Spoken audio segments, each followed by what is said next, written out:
বসিরহাট উত্তর বিধানসভায় বহিরাগত প্রার্থী দেওয়ার কারণে তৃণমূলের অন্দরমহলে বিতর্ক তুঙ্গে। শুক্রবার বসিরহাটের উত্তর বিধানসভা এলাকার বিভিন্ন জায়গায়, বাজারে, রাস্তাঘাটে প্রার্থী বদলের দাবিতে পোস্টার পড়ে। একই সাথে সমাজ মাধ্যমের বিভিন্ন প্ল্যাটফর্মে বিতর্কিত লেখালেখি করছে কর্মী সমর্থকরা। তৃণমূলের একাংশের দাবি, বহিরাগত প্রার্থী তৌসিফ রহমানের পরিবর্তে ভূমিপুত্র চাই। এ বিষয়ে বসিরহাট সাংগঠনিক জেলা তৃণমূল কংগ্রেসের সংখ্যালঘু সেলের সাধারণ সম্পাদক আরাবুল ইসলাম ঢালি ওরফে রাজু ঢালি কি বলেন, দলের সিদ্ধান্তকে যেমন মান্যতা দেওয়া উচিত, তেমন দলের অগণিত কর্মীদের চাহিদাকেও মান্যতা দেওয়া উচিত দলের। বসিরহাট থেকে প্রদীপ সরকারের রিপোর্ট, বিগ নিউজ বাংলা।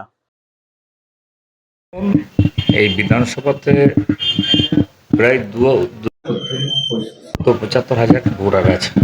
তাদের আবেগকে অবশ্যই মান্যতা দিতে হবে।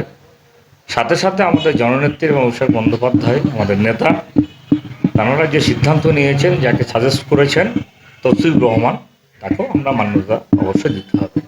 তো মানুষের আবেগটাও নিয়ে ভাবতে হবে, তাকেও নিয়ে ভাবতে হবে। দেখুন, এই যে আবেগটা, মানুষের আবেগ, এখানকার স্থানীয় ভূমিপুত্রকে চাইছেন। আমি মনে করি, আমি একজন সাধারণ সৈনিক হিসেবে দলের মানুষের আবেগকে মর্যাদা দিয়ে জননেত্রী এবং অভিষেক আমাদের রিকোয়েস্ট থাকলো, তাকে অন্য কোনো কাজে, আমাদের সাংগঠনিক কাজে তাকে ব্যবহার করে যদি কোনো ভূমিপত্র এখানে দেওয়া হয়, এবং যাকে মানুষ চাইছেন যে ভূমিপুত্র, আপনার একটা খোঁজ নিয়ে দেখুন, তাকে এই টিকটা যদি দেওয়া হয় আমাদের পক্ষে খুবই মঙ্গলজনক হবে। আগামী দিনে আমাদের জেতাটা খুব সহজ হবে এবং পরিবেশটা শান্ত থাকবে।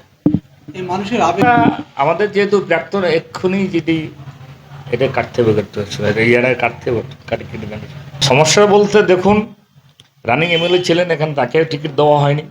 এবার আরেকজন এখানে আমাদের নেতৃত্ব আছেন, আপনারা সকলেই জানেন, আরও কয়েকজন নেতৃত্ব আছেন, যোগ্য নেতৃত্ব, তাদেরকে মানুষ চাইছেন। সেই জন্য বাইরের লোক এখানে প্রয়োজন মনে করছেন না তারা। কিন্তু সাথে সাথে জননেত্রীকে আমরা অবশ্যই মান্যতা দিচ্ছি, অভিষেক বন্দ্যোপাধ্যায়কে মান্যতা দিচ্ছি, যিনি প্রার্থী হয়েছেন তাকেও মান্যতা দিচ্ছি।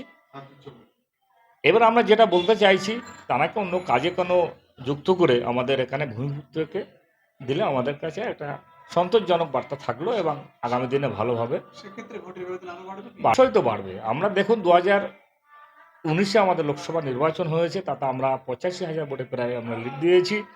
2021-এ বিধানসভা নির্বাচন হয়েছে, সেখানে 90,000 ভোটে আমরা লিড দিয়েছি।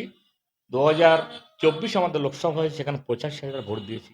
এখানে কোনো সমস্যা নেই, অর্থাৎ ভূমিপুত্র যাকে দাঁড় করাবেন তারা বিপুল ভোটে জয়যুক্ত হবে এবং এখানকার স্থানীয়দের মনের বাসনা পূর্ণ কামনা হবে। সাধারণ মানুষ তো আপনারা দেখছেন, সব একটু আবেগে ফুসছে।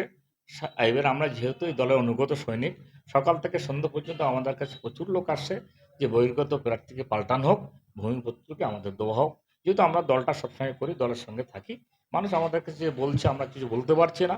যে আপনাদের মধ্যে বার্তা দিতে চাই, যিনি প্রার্থী হয়েছেন তাকে অন্য কোনো কাজে, সাংগঠনিক কাজে লাগিয়ে আমাদের ভূমিপুত্রকে এখানে দেওয়া হোক। আমার নাম আরাবুল ইসলাম ঢালি, ডাক নাম রাজু ঢালি। আমি বর্তমান বসিরহাট সাংগঠনিক জেলার মাইনরিটি জেলার জেনারেল সেক্রেটারি।